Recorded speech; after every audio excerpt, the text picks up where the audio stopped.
नमस्कार साथियों।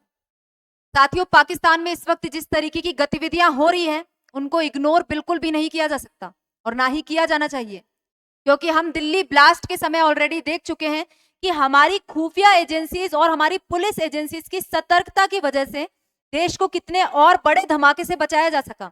तो इसी तरीके की सतर्कता आज के समय पाकिस्तान के खिलाफ अपनाने की जरूरत है, क्योंकि आज के समय पाकिस्तान में आतंकवादियों के लॉन्च पैड फिर से तैयार किए जा रहे हैं। आज पाकिस्तान के अंदर आतंकवादियों के ठिकाने जो ऑपरेशन सिंदूर के दौरान नष्ट किए गए थे, तबाह किए गए थे, उनको फिर से रीबिल्ड करने का काम किया जा रहा है। पाकिस्तान के अंदर से आए दिन धमकी भरे वीडियो भारत के खिलाफ जहर उगलते हुए जारी किए जा रहे हैं। पाकिस्तान की यहां तक संसद में खड़े होकर एक मंत्री के द्वारा इस तरीके का दावा किया जाता है, इस तरीके की बात कही जाती है कि हमने भारत को अच्छा सबक सिखाया। दिल्ली ब्लास्ट के संदर्भ में, दिल्ली ब्लास्ट के बाद इस तरीके का बयान पाकिस्तान के मंत्री के द्वारा पाकिस्तान की संसद में खड़े होकर कहा गया। तो ये सारी चीजें यहाँ पे दिखाती है कि पाकिस्तान के अंदर किसी ना किसी तरीके की साजिश भारत के खिलाफ आज फिर से करना शुरू कर दिया गया है।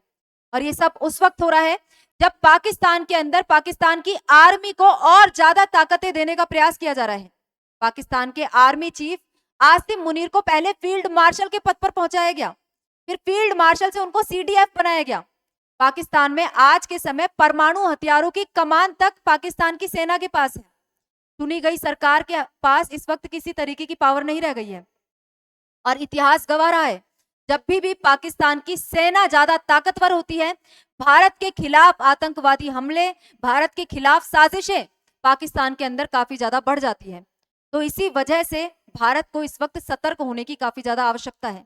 और ये सारी बातें हम आज के सेशन में क्यों कर रहे हैं, आज इन सभी चीजों की चर्चा करना क्यों जरूरी हो गया है, क्योंकि हाल ही में पाकिस्तान में बैठे लश्कर के कमांडर के द्वारा एक और बड़ा वीडियो जारी किया गया है, जिसमें भारत के खिलाफ काफी ज्यादा जहर इसके द्वारा उगला गया है। तो आज के सेशन में हम इसी चीज की चर्चा करने वाले हैं। आखिर कौन है ये आदमी जिसके द्वारा इस तरीके की धमकियां भारत को दी गई है, पाकिस्तान की सेना के साथ इसका क्या संबंध है, किस तरीके की बातें इसने अपनी वीडियो में बोली, भारत के लिए इसके क्या मायने हैं, सारी चीजों की चर्चा हम आज के सेशन में करने वाले हैं।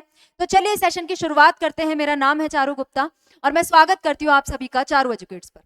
दोस्तों, सेशन में आगे बढ़े उससे पहले आप लोगों के लिए एक रिक्वेस्ट, यदि चैनल पर नए हैं तो चैनल को सब्सक्राइब जरूर से कर लें, और यदि आपको वीडियो अच्छी लगती है तो लाइक और शेयर भी जरूर से कर दें। आते हैं आज के सेशन पे। आप लोग देख सकते हो कि एक लश्कर का कमांडर है जिसका नाम है अब्दुल रऊफ, पाकिस्तान के अंदर बैठकर एक धमकी भरा वीडियो भारत के खिलाफ जारी करता है। ये वीडियो हालांकि नवंबर का है, लेकिन वायरल इस वक्त हुआ है। इस वीडियो के अंदर इसने भारत विरोधी इतनी सारी बातें की है जिनको देखकर आप लोग भी चौंक जाओगे कि किस तरीके का इंफॉर्मेशन वॉरफेयर, किस तरीके का नैरेटिव वॉरफेयर इनके द्वारा खेलने का प्रयास किया जा रहा है। इन सभी आतंकवादी संगठनों के द्वारा पाकिस्तान को ऑपरेशन सिंदूर के दौरान विजयी दिखाया जा रहा है। पाकिस्तान की आतंकवादी संगठन, पाकिस्तान की मीडिया, ये सभी मिलकर इस तरीके का एक इंफॉर्मेशन वॉरफेयर भारत के अगेंस्ट खेलने का प्रयास कर रहे हैं, जिसमें लोगों को भड़काने का प्रयास, पाकिस्तान की घरेलू जनता को पागल बनाने का प्रयास इनके द्वारा किया जाता है। जानेंगे आज के सेशन में। जैसे ही इसकी वीडियो निकल कर आई, न्यूज आपको बनते हुए दिख जाएगी। काफी ज्यादा भड़काऊ बातें इसने भारत की तरफ की है। बिना देरी किए इन सभी बातों को हम लोग देखते हैं, और इन सभी बातों को डेफिनेटली इग्नोर नहीं किया जाना चाहिए। जैसा कि मैंने आपको बताया, दिल्ली ब्लास्ट के अंदर भी पुलवामा कनेक्शन हमें देखने को मिला था, और पुलवामा का कनेक्शन हमें पाकिस्तान ऑक्युपाइड कश्मीर में बैठे आतंकवादियों के साथ देखने को मिला था। तो आज के समय भी इस चीज की जरूरत है कि इन धमकी भरे वीडियोस को देखकर पहले से ही सतर्क हुआ जाए। अब हम देखते हैं कि किस तरीके की बातें इस व्यक्ति के द्वारा कही गई। यहाँ पे आप लोग देख सकते हैं, पाकिस्तान में मौजूद लश्कर ए तैयबा का कमांडर हाफिज अब्दुल रऊफ के द्वारा वीडियो जारी की गई। इसके द्वारा ये बोला गया कि मक्की साहब कहा करते थे कि हम एक दिन दिल्ली को दुल्हन जरूर बनाएंगे। इनके सपने आप लोग देखिए, गजवाए हिंद होकर रहेगा। हम एक दिन ये निजाम बदल देंगे और इस मुल्क में शरिया की हुकूमत लागू करेंगे। हम जीती हुई कौम है, भारत से कभी जीते भी हैं, इससे कोई पूछे। 1965 के युद्ध में इनको मार बाहर किया, 1971 में अपने ही देश के 2 टुकड़े हो गए इनके, 1991 में इनको धूल चटाई भारत की सेना ने, और ये कहते हैं कि हम जीती हुई कौम है। और देखो इसके द्वारा क्या क्या बातें बोली गई। ऑपरेशन सिंदूर के बाद भारत अगले 50 साल तक पाकिस्तान पर हमला करने की कोशिश नहीं करेगा। इनको लगता है कि ऑपरेशन सिंदूर के दौरान पाकिस्तान की जीत हुई है। पाकिस्तान शुरू से ही ये सारी बातें मीडिया में फैलाने की कोशिश कर रहा है, अपनी घरेलू जनता को पागल बनाने की कोशिश पाकिस्तान कर रहा है। अब जिस मक्की की बात ये कह रहा है, ये मक्की साहब कहा करते थे, साहब, जिस मक्की का नाम इसके द्वारा लिया जा रहा है वो लश्कर के कमांडर हाफिज सईद का साला है, जो कि पिछले साल दिल के दौरे की वजह से मर गया था। ऐसे लोगों का अंजाम यही होता है। तो यहाँ पे इसको कोट करते हुए, इसकी बातों को दोहराते हुए कह रहा है कि ये सारे काम भारत के अंदर होकर रहेंगे, भारत में शरिया लागू करेंगे। इसके अलावा इसने क्या बोला कि कश्मीर के अंदर जो लड़ाई चल रही है वो अभी खत्म नहीं हुई है। तो इस बात को देखकर ये पता चलता है कि कश्मीर में आने वाले समय में आतंकवादी हमले और ज्यादा बढ़ने वाले हैं, क्योंकि ये साफ इस बात को बोल रहा है कि जो लोग भी ये बात कह रहे हैं कि कश्मीर में शांति और अमन आ गया है, वो गलत है।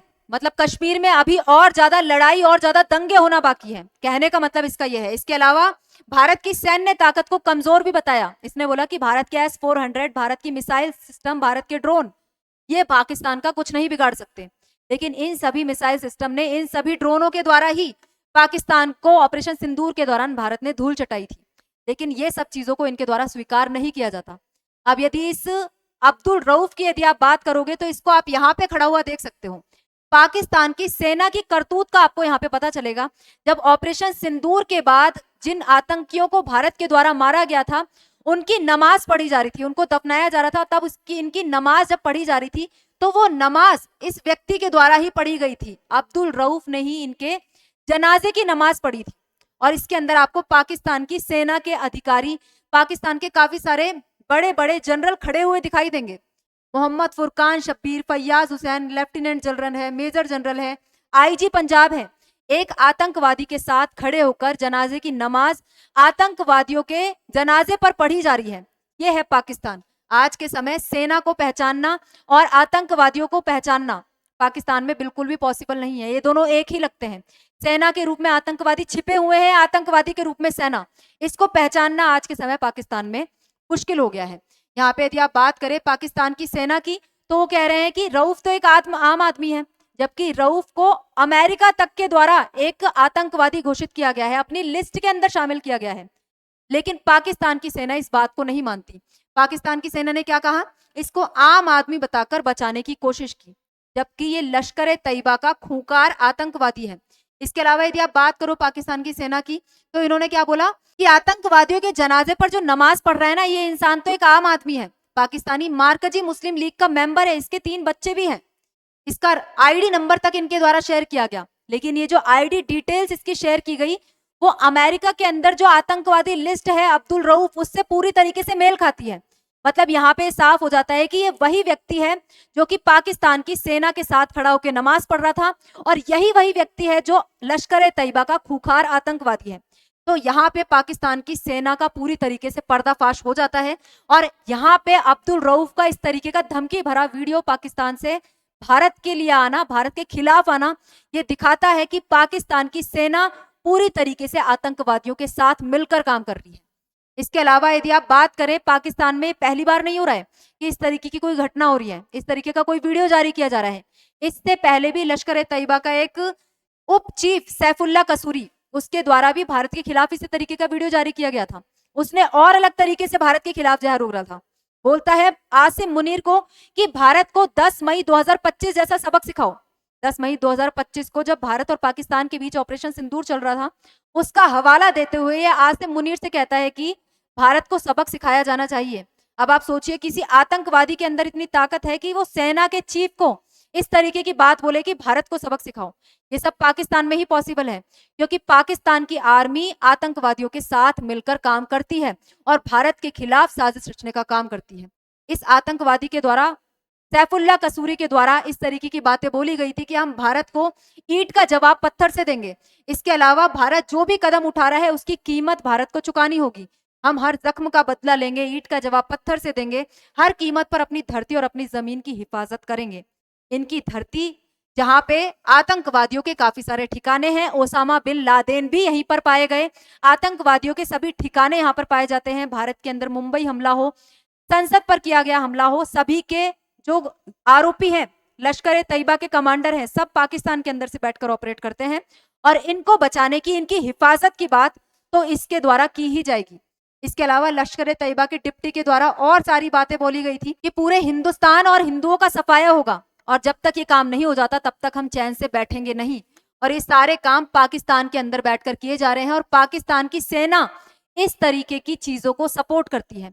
तो अब आप सोचिए कि पाकिस्तान में बैठकर किस तरीके की साजिश भारत के खिलाफ रचने का प्रयास किया जा रहा है। और आने वाले समय में ऐसा जरूर से हो सकता है कि भारत के खिलाफ किसी तरीके के हमला करने का प्रयास इनके द्वारा किया जाए, क्योंकि इस तरीके की चेतावनी भरे वीडियोस तो आ ही रहे हैं। साथ ही पाकिस्तान के अंदर आर्मी के पास पावर और भी ज्यादा कॉन्सेंट्रेटेड हो गई है। तो इस वक्त जरूरत भारत को यह है कि अपनी बॉर्डर्स को पूरी तरीके से सिक्योर रखा जाए। हमारी जो सुरक्षा है वो हमारे लिए सबसे ज्यादा अहम है। खुफिया एजेंसीज है, हमारी पुलिस एजेंसीज है, उनको पूरी तरीके से सतर्क रहने की जरूरत है। और इस तरीके के जो वीडियोस आ रहे हैं, जिस तरीके का इंफॉर्मेशन वॉरफेयर पाकिस्तान के द्वारा खेलने का प्रयास किया जा रहा है, उन पर भी क्लैरिटी सरकार को देने की जरूरत है। आप लोग इस चीज पर क्या मानते हैं? क्या आप लोगों को लगता है कि पाकिस्तान के अंदर किसी नए तरीके की साजिश रचने का प्रयास पाकिस्तान के द्वारा किया जा रहा है, पाकिस्तान के आतंकियों के द्वारा किया जा रहा है? और क्या भारत उसके लिए पूरी तरीके से तैयार है? क्योंकि भारत पहले भी कह चुका है कि ऑपरेशन सिंदूर 2.0 लॉन्च करने में हम जरा भी देरी नहीं लगाएंगे यदि पाकिस्तान के द्वारा किसी भी तरीके की आतंकवादी गतिविधि भारत की सीमा या भारत पार की जाती है। आप लोग इस चीज पर क्या सोचते हैं? अपनी राय कमेंट बॉक्स में जरूर से बताइएगा। मिलते हैं किसी नए मुद्दे के साथ नई वीडियो में। जय हिंद, जय भारत।